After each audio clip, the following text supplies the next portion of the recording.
Hello, friend. Yeah, so you mentioned Mr. Boris. You talk about like Titan X. So in crypto, what I noticed is whenever a community hits a size, they just grow bigger, there is a tendency to like do something.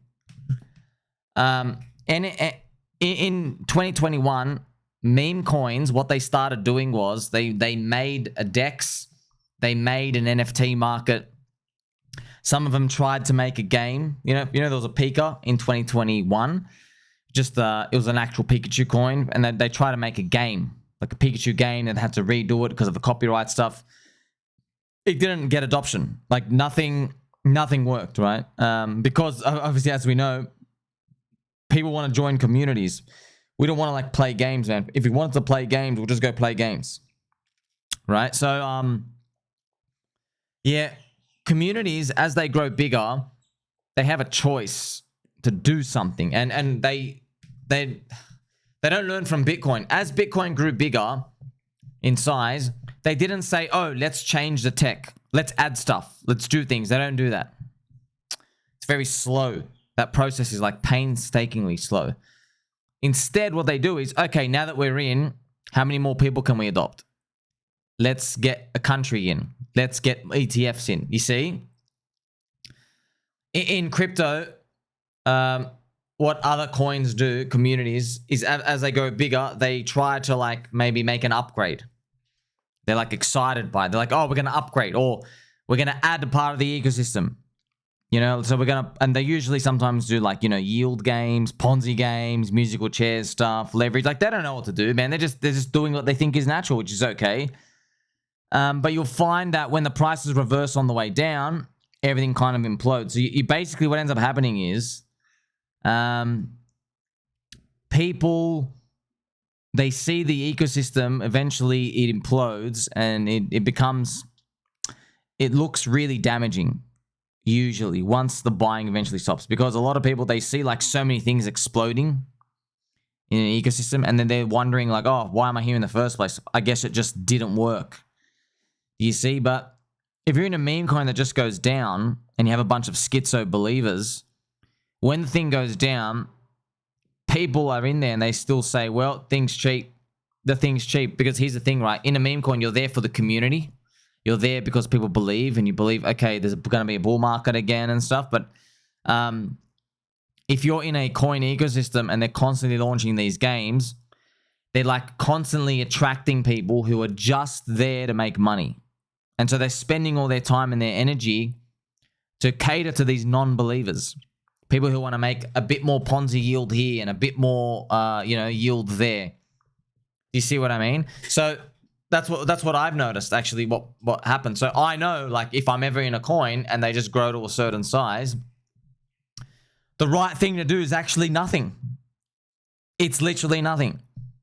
You're trying to just make the community as big as possible. And someone else can monetize it in the future if they want. That's what you're trying to do. But no one believes that. People think we have to do something with it. Okay, now that we're big, we've got to add more computational features, or we got to make another yield farm and then upgrade this. No, it's done. It's a finished product, man. The meme coin's a finished product. Hey, here's the idea. The meme never dies. You know, Doge. It's dog's man's best friend. You see? Dog is man's best friend. That's it. They're not trying to add smart contracts. They're not trying to do that, dude. I know, it's crazy, man. It's crazy. Because you like, if you're in a city and the city gets richer with more people, you want to upgrade the city, don't you? You do. But crypto cycles, they don't keep enough people with the upgrades. It doesn't keep enough people there. You are bound by the liquidity destruction from Bitcoin. So when Bitcoin goes down, everything gets wrecked. And you can even see it in like the others BTC ratio, right? So whenever there's like, a Bitcoin recession, you just get drained out hard. Okay, this is the outside top 10 coins divided by Bitcoin. So versus Bitcoin. So look at that, it just goes weak. You see that everything gets bleed out. They bleed out. Now they do make higher pumps on the way up, but you just see this is long time period, man. Like it's vicious. It's vicious. It's very, very vicious. Once these things slow down. And also, it's in every new season of altcoins, it's like a new brand of like mind share grabbing ideas. You know, it's not gaming, metaverse, and NFTs anymore. Now it's like meme coins, cult religions that are moving up. You see, oh, and then now there's AI. AI is taking from the mind share that, you know, DeFi, I guess, was taking back in 2020. Yeah, so it is interesting to think about, isn't it? And yeah, you've also mentioned an example here. You know, like coin ABC will buy and burn coin DEF, which buys and burns something else. Yeah. So they all try these different things. It's what we call rehypothecation. It's rehypothecation of these. So what is the right answer? So that's something to think about. What would be the right answer? Because we're all on PulseChain, right? We're all on PulseChain, and we're in a blue ocean area, and we're at the, obviously, hopefully, we get a big, fat, cranky G bull market. Let's actually play some pump music. Let's play some pump music to celebrate. So we've got the PulseX buy and burn happening. It's not enough to carry absolutely everything, but it is good. It's a good step in the right direction, because it's kind of like the PulseX buy and burn is, it's for the whole ecosystem.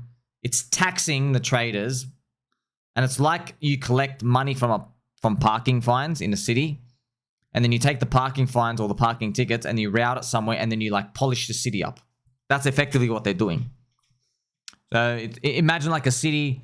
They collected parking fine money and parking ticket money and the rates, and then they used that to like renovate the parks and make everything nicer. So that actually feeds into the green candles of the city, because maybe you make it look more shiny and pretty, and it attracts more wealthy people, because they're like, oh, look, there's fountains, and like, you know, there's big buildings, and the buildings are washed and clean.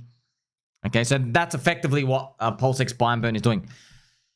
That's why we're an ecosystem, right? That's why crypto hasn't seen anything like this, like a symbiotic relationship, that it's all working like a digital city to like help each other. But yeah, ultimately though, like, we're still slaves to Bitcoin. When Bitcoin's liquidity gets drained, I mean, you know, it's game over for everything. We're not immune from that now. So, you know, in the context of, you know, because you mentioned Titan-X as well. That's why I wanted to just speak about it.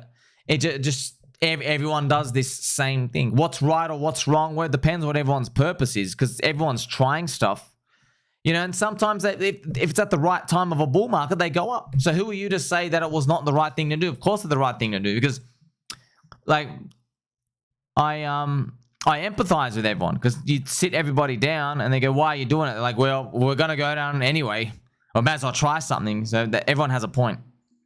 Everyone has a point. But for everyone else out there, if you're watching, maybe you're in a coin, maybe you are a leader of a community. Yeah, there is no perfect formula upgrade action to do when your coin hits a certain size.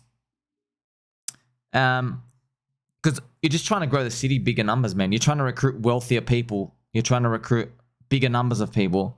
You're trying to get everybody's voice louder and to roar. It's a video game. It's literally a video game. I want to spin the helicopter hat. It is a video game. Try to get as many people in. By the way, Bitcoin's been playing that video game since day one. That's it. Bitcoin has been literally playing this video game since 2009. Every time it grows people, Bitcoin used to have one person in the network named Satoshi. Then it grew to 1,000 people, then 100,000 people, then millions of people. Now it's 320 million people in Bitcoin. Now that Bitcoin has 320 million people, they're not having these meetings and saying, okay, now we've got to add smart contracts. Now let's add yield and stuff. They're not doing that, man. What they're saying is, okay, how do we get from 320 million people, how do we shield to 3 billion now? How do we get that half of the world in? What do we have to do? You know, they've got the Bitcoin spot ETF now. They go, okay, check. We got Donald Trump on board. Okay, check. Okay, now we've got to go to other countries. Argentina, Dubai. You see? And all big supply holders of Bitcoin, they're going around just shitting out there. That's the game, man. That's the game. That's why it's amazing in crypto, because everyone's like, what? That's it? That doesn't sound like really exciting. Like, I want to do cool stuff. And yeah, I encourage all the experimentation. We need that. It's just like, you know, through that speculation and experimentation, we find really cool stuff and we can make everybody else better. It is. But yeah, for every one cool thing, there are 999 dead bodies of failed stuff that just didn't work. But, you know, like, while it's a bull market, you may as well try. That's my attitude, because, like, yeah, because it's not like everybody's nefarious, and it's not like they have bad intentions. They're like, well, okay, we're all going to go down in a bear market anyway. I may as well just try to see if this thing works. And if you speak to them, people are listening to their own community. They're like, oh, we want more of this, we want more of that. But it's very hard. It takes like a genius visionary to be like a Steve Jobs, right? Steve Jobs. When they're asking customers, what do you want in your iPhone? And they're like, more buttons, right? Do we want more buttons? And he's like, no, you don't. You want a phone with no buttons. You see how, see that? Like, now who's doing that in crypto? I don't know. I don't know. Meme coins are kind of on that way, because it's like, hey, everyone wants more tech, and meme coins are like, no, you want less tech. So it's interesting to think about. And yeah, it is all rehypothecation, as I mentioned, which means when the crypto recession comes, which is just Bitcoin slashing us down, yeah, everything basically implodes to zero, and you get that game all over again, and then the strong communities will rise. That's why if your coin does nothing, all right, the people in the coin have an expectation that they're in it just to believe. Okay, you see?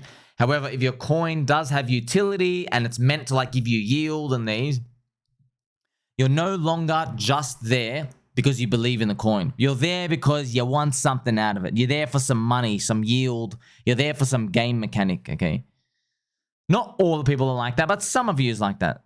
So when you take away that game mechanic, people run away, and just adds to the like the morbidity of the funeral when the recession comes.